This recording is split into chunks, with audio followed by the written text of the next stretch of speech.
Good morning.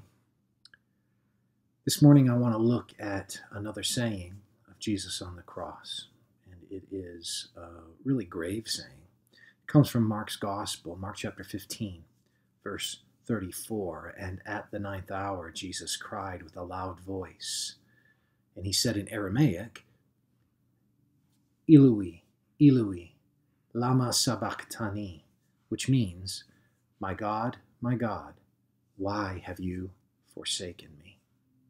The next verse says, and some of the bystanders, hearing it, said, behold, he's calling Elijah. Why would they say that?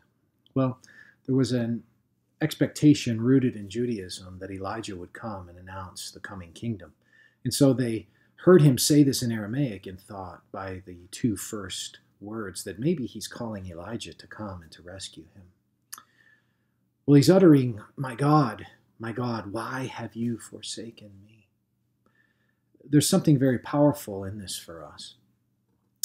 God has two types or two forms of his presence. One is known as his omnipresence, and the other is known as his immanent presence. God's omnipresence is always true, always present, always pervasive. He is everywhere in that sense at all times. And yet his immanent presence is the idea of his felt presence.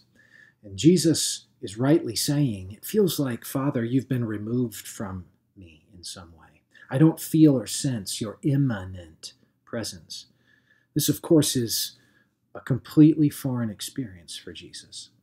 And this is what makes it so unbelievable, so cataclysmic, that here God the Son, here Jesus would make this statement, and it shows the unbelievable willingness of his sacrifice and the nature of his sacrifice on our behalf, that he would endure such agony as the removal of the felt immanent presence of his Father, so that you and I could experience forgiveness. This saying is intended for us to stop in astonishment and to lift our hands in praise, to thank God that he would be so willing to face alienation for you and I, to face isolation for you and I, to face aloneness for you and I. What a tremendous, tremendous sacrifice Christ brings to us. And it also means, by the way, that he can identify with us in our feelings of aloneness.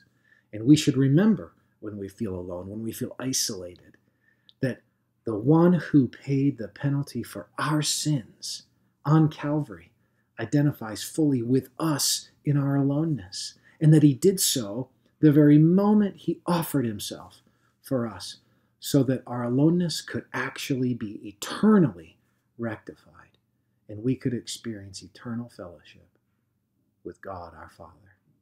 Praise him today for his wonderful sacrifice.